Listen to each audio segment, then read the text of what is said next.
Hello, good afternoon. This is Dr. Velma Scanterbury, and I am here live with you at Ask the Doctor, Dialysis Patient Citizens Educational Center. And today we are coming to you to answer your questions. So good afternoon all. It's Wednesday, September 17th, and this is the third Wednesday of the month.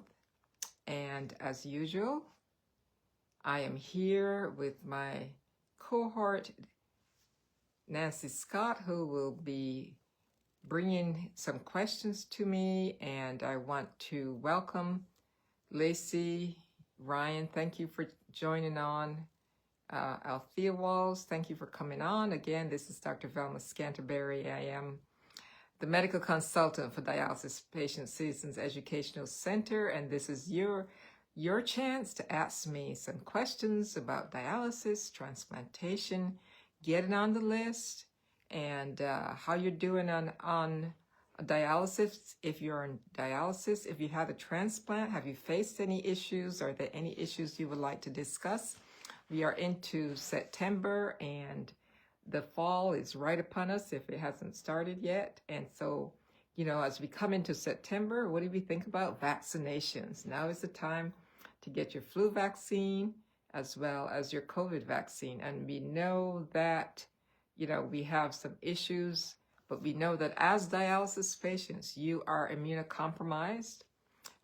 Regardless of if you're under 65 or not, you should be getting vaccinated, and if your pharmacy is not giving it to you, then you can get it from your doctor's office, because if you're a transplant patient or if you're on dialysis, you are still within the high-risk group, and you do qualify for COVID vaccination, despite if you're under 65. I know it's approved for those over 65, but as well as those who are high risk.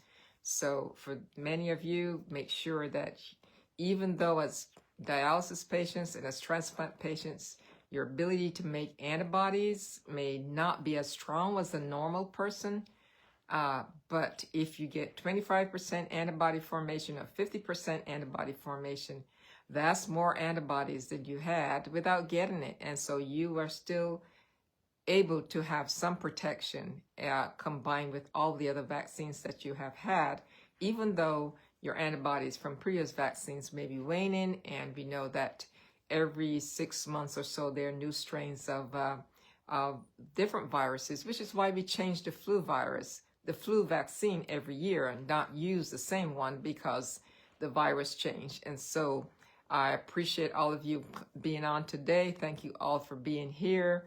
Thank you for the board members. I see Arthur Hill. Thank you, Yolanda, for pointing that out. And all those who are working on the advocacy end, doing things to help us do better on transplantation, and so as well as dialysis. So thank you so much. Question in the chat: patient has hypertension and diabetes. What are the signs of kidney failure? One of the things we tell patients is that if you have both diabetes and high blood pressure, the two leading causes of end-stage kidney disease. And so you want to get checked. You want to be able to get your creatinine level just like you do your cholesterol, as well as all your blood pressure. So you want to know what your creatinine is and what your EGFR is on that sheet of paper that you get. So you want to know, is my EGFR declining? And that can do so both from high blood pressure and diabetes. And you also want to get your urine checked. You want to check to see whether you have protein in your urine. If you have protein in your urine, it's most likely could be due to your diabetes. So you want to make sure that your diabetes is under control and follow your hemoglobin A1C. But it's also important to follow your EGFR over time. Many patients are not aware, because there are no symptoms for stage 2 or 3, even 3 kidney disease. You may not feel bad, you may not have any pain or discomfort, and so it sneaks up on you. And so you want to be able to know that if you are at suddenly you've gone from stage 2 to stage 3A, then your alert button should go off, because you want to be able to follow those numbers, because your symptoms may not be anything at all that will point you to having kidney disease. And so it becomes important to know what your numbers are, how they're progressing, and what you can do to improve them. And so it's important to know your numbers, as symptoms may not be there. Kidney disease, until it gets to stage 4.5, may not have any symptoms that you may that you can attribute to just your kidneys. You have to make sure you don't have underlying heart disease. Can make your legs swell up, as well as your kidneys. You can have right heart failure and sleep apnea, and so you may get edema and swelling. So many things can make you feel fatigued and tired. You may be anemic. Yes, kidney disease will cause chronic anemia, but much more so in the later stages. So if you're anemic, you want to make sure that you're not iron deficient. You're not deficient in your folate and other things that may cause your fatigue. So this is where it's important to get your blood work checked and make sure that your thyroid numbers are not very low, or your B12 is very low, and that's contributing to many of your symptoms. So thank you very much for that question. Again, I am Dr. Scanterbury. I am the medical consultant for Dialysis Patient Citizens Educational Center, and I appreciate all of you being here today. And thank you for feeding questions. Welcome, everyone. Thank you, Cherise and Dorothy, as well as Marita. Thank you for being here. Another question is, what is the best month to get your flu vaccine? I usually tell some patients who already are prepared to get the flu vaccine, and I says you don't want to get it too early, because it generally wanes about 4 months. And so you want to be able to get through the winter months without being exposed to another bout of the flu, or getting the flu in March if you get it too early. So I say towards the end of September, towards October, so that you can get into January and February and still have some flu antibodies to protect you from those that you're exposed to. So not too early, because your insurance will only pay for it once a year, for one time per season. So you will not get coverage for a second flu vaccine in February if you're exposed. So generally you want to wait, the later the better. October is a good month to get your flu vaccine, and then you can be able to have about 4 to 5 months carryover into next year. So thank you very much for that question. Welcome, everyone. Welcome, Yolanda, and all the other board members who are here. Looks like many of you know each other. So I've never suffered from diabetes until I got my transplant. Is there an association?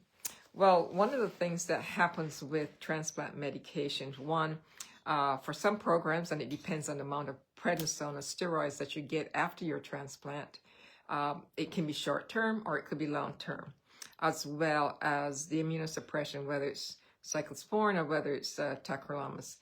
They all predispose to hyperglycemia, and so it's important to follow your blood sugars and make sure that you're monitoring those, as well as your diet. Some patients get into, oh, now I have a transplant and now I can eat all these things that I didn't eat before.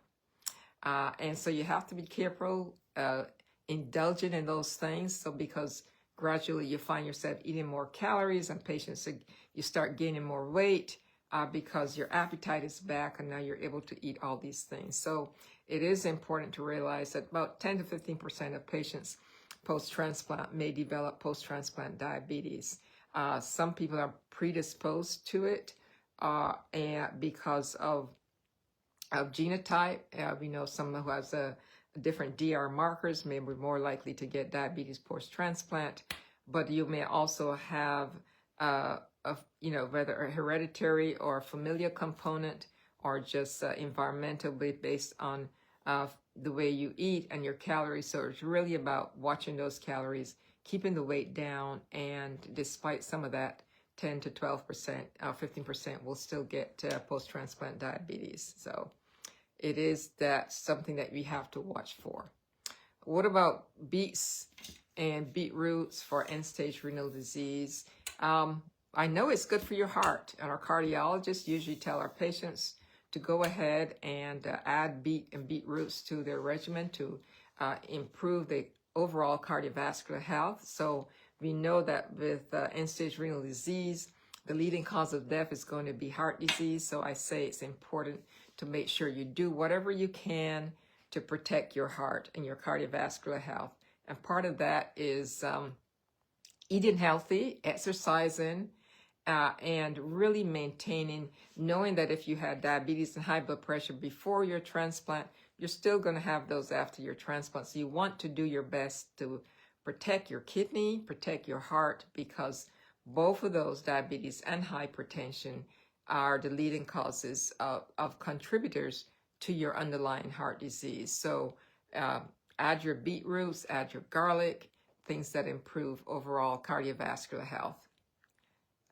If someone has a hemoglobin A1C at 5.8, what is a good way to bring down numbers to prevent diabetes? Well, at 5.8, you're right on that border of prediabetes. Prediabetes is 5.7 to 6.4. So if you fall into that range, you're in the prediabetes. If you're 5.8, you're just barely over the border of prediabetes. And so you can easily reverse that by cutting out your carbs, focusing more on protein and vegetables, and eating, if you have healthy carbs, let those be fruits, like berries, for instance, is good for you. Stay away from the banana and the pineapple and the mango. Tastes good, but they can pack on calories, and you want to be able to emphasize protein as well as green leafy vegetables. So do your best to cut out the carbs, cut out the processed meats, and add exercise to your regimen, and you can easily lower that 5.8 back down to 5.5, where we're totally out of the range of prediabetes. So processed foods are a big culprit, because we live in the fast lane. We want to get where we want to go. We want to eat on the go. And often those fast foods are convenient, but they're packed high in fats and carbs that really are ridiculous. And so if it is making your oatmeal the night before, adding a few berries and grabbing it on the go, try to see how you can prepare beforehand your meal so that you're not tempted to eat on the go as much as you are. So, Sonny, if I did get it 2 weeks ago at a blood drive event, what would you recommend I get the flu shot again? I didn't think about how long the vaccine would last, but generally your insurance would only pay for it once, and so in the season. So you got it 2 weeks ago. You probably have protection in terms of through January. When it comes into February and March, if you're still locked inside or you're around people, you want to make sure that you practice good hygiene, almost as we did during COVID. Wear your mask if possible in gatherings, so that you try not to get sick and try not to expose. People are coughing around you, especially traveling. If you're traveling on an airplane, at least even now as the season goes underway, I recommend people to wear a mask if possible.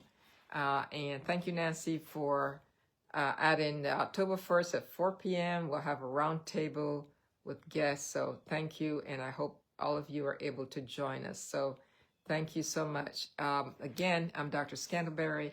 I'm the medical consultant for Dialysis Patients Citizens Educational Center, and I am here to answer your questions and to touch on any topics that you may want to discuss. So any other questions? Let's see. Let me make sure I didn't miss any.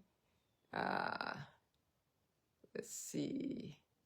And so one of the things that's also important as we get into the season is making sure that we're also in good health, and that even though you may be on dialysis, transplant, you still want to make sure that you get your cancer screenings. If you haven't done so for the year, If you're female, make sure you get your mammogram.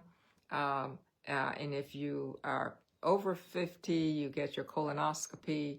And now we have other means. If you don't want to have a colonoscopy, we now have other ways of getting testing for colon cancer. There are blood tests, and there's also screening, stool screening for cancer cells. So there are other ways you can have your cancers checked, and it's important that you do that. If you're male, you want to make sure you get your prostate cancer checked, and female, that you get your cervical cancer routine. So even though if you think about longevity and you're doing all these things to preserve your life, why miss out on the opportunity to have something corrected that once is discovered in an early time, so that you can continue to have a good health. All right, guys, thank you for jumping back on. Thanks, Alethea and Lacey. A little technological glitch right there. And we were talking, what were we talking about? I think we were talking about getting cancer screening, and also in terms of doing the things to prevent deterioration of your health. So it is important. I know for many patients on dialysis, and at least in transplant, we know that they do promote cancer screening, but oftentimes it's not one of the things that you see promoted for patients on dialysis.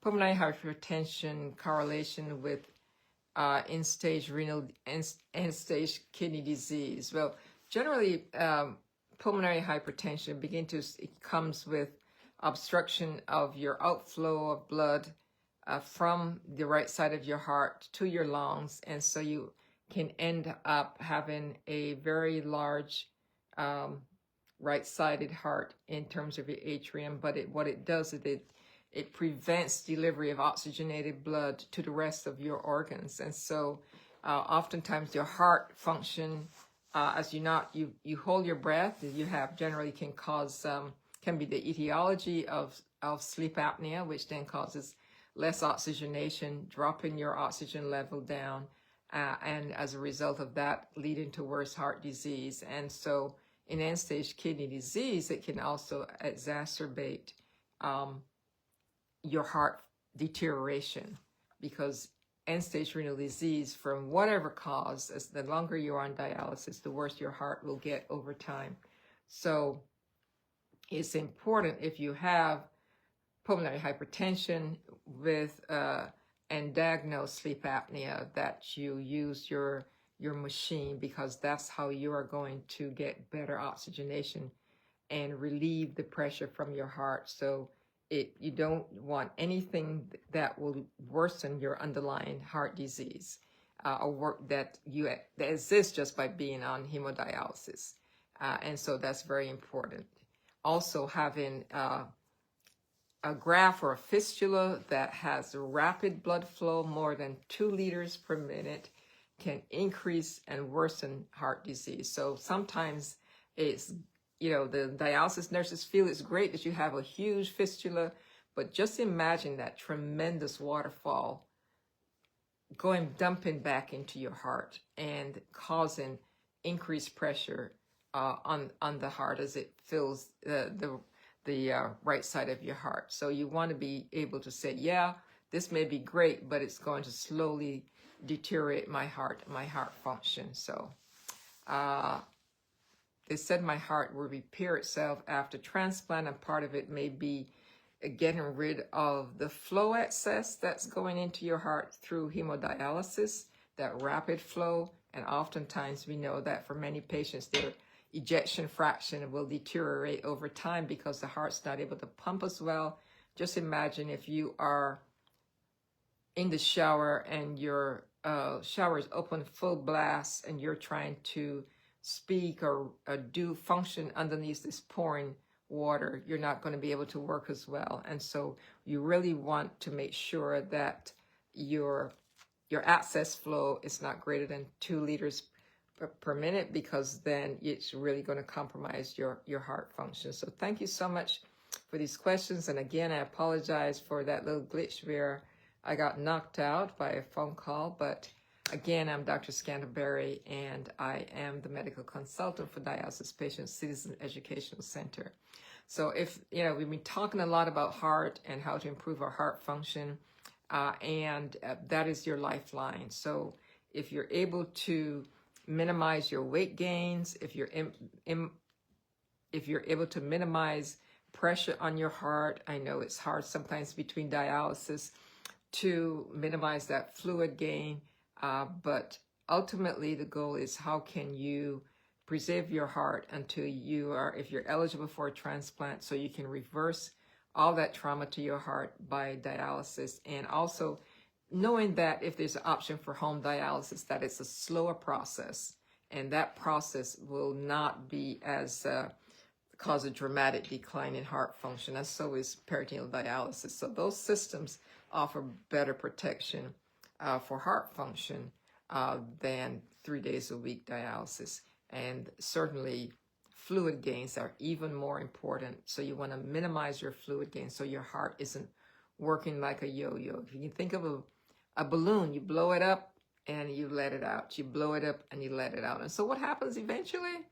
That balloon gets very thin and it loses compliance, and it loses its ability to bounce and be as vibrant in its action as it did when you first blew it up. And so just imagine your heart getting weaker and slower and just not able to work as hard because you're constantly gaining 5 kilos, 10 kilos, taking it off, on and off and on and off. So think of that as your lifeline, and think about ways that you can minimize that fluid intake, especially if you're not making any urine. So thank you so much for all your comments. And I think I lost Nancy, but if there are any other questions that you may have, just remember to always be cognizant if something is not looking right or something isn't feeling right. Be sure to question your providers, make sure you get your labs checked.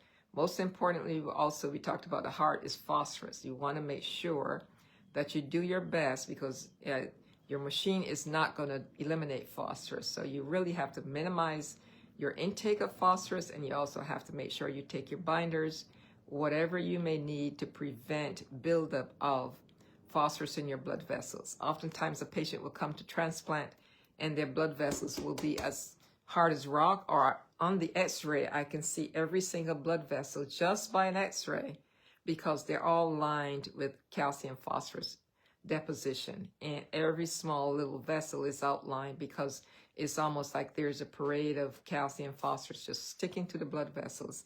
And once it gets very hard, we are as surgeons not able to chisel through that. And if we do, you worry about damaging the blood vessel, and we worry about plaque breaking off, leading to peripheral clotting or thrombosis of the leg further down, or even being able to restore kidney to the leg, allow kidney to the kidney, but eliminate or diminish blood flow to the leg. And what that happens, now you have a kidney, but your leg is more painful. Your peripheral vascular disease is worse. And if you have poor blood flow to that leg already because of bad vessels, you run the risk of losing that leg. And for many patients, they don't understand that you're not a candidate, because now your vessels are so bad that the surgeon isn't willing to trade a kidney for you to then end up with an amputee and poor blood flow to your leg, causing you to then develop severe complications. And so those are things that is very important. So oftentimes I see patients say, okay, I love my cheese and I want to eat my cheese, but think about the long-term consequences. Not to be humdrum, but it is your lifelines. Nancy, diarrhea can be a problem with transplant patients, especially with mag outside. What can help? Oh yes, some patients continue to, unfortunately, deal with, once you are on immunosuppression, especially tacrolimus, it causes depletion of magnesium. For I know patients are 5 years out and still struggle with keeping their magnesium within a normal level. Oftentimes it varies with the with the type of magnesium you're taking, some people take mag oxide. You can try mag gluconate. Some patients will say different brands would react differently. So sometimes the pills are white, sometimes they're brown. Patients will say, well, if I take this brand, I'm good. If I take another brand, I know I'm going to have loose stools. So you have to look at the manufacturers. Mag oxide is worse. Mag gluconate could be better. Slow mag may be better. So oftentimes their patients will say and sometimes it's made worse by magnesium and CellCept. So if you're having to take the two, make sure you take the magnesium. You do not take the magnesium with the CellCept because it may cause more loose stools. And for some patients whose magnesium stay very low, unfortunately, they may have to stick with the dose, take some Imodium or anything else to slow down their loose stools. But sometimes loose may not necessarily mean diarrhea. So it's okay to have 3 stools a day. That's fine. If you're running and you're watery, then you worry about a water deficit. So that's not good. But as long as you can tolerate 3 stools a day, then that's okay. Actually keeps your colon clean and healthy. But you don't want to be irritated because of it. So try different brands. And if it isn't working, ask your doctor to switch you to a different form of magnesium supplements, which may be helpful. So some patients play around with that. But thank you so much for sharing. I appreciate all your questions. The goal really is to make sure that you can live a healthy life and be able to tolerate your medications, be able to get out and enjoy to some extent, whether you're in dialysis or whether you're on transplant. You want to be able to say, okay, yesterday might not be a great day, but what can I do to make today better? So I thank you all for your questions. I thank you for tolerating the little blip in technology, as I'm not the best, but this is because I'm on my phone. Next time I'll use my computer. But thank you all for watching. Be sure to tune in. This is the end of September. October 1st will be our Zoom platform where we will be discussing, I'm not sure what the topic is, but we'll put it out there. So we'll have that on October 1st. And then we'll be back here again for the 3rd Wednesday in October. So all of you who have September birthdays, I wish you all a happy birthday or belated birthday for those who already have their birthday. And for those of you who are in October, I'll see you next month. So have a great day and God bless.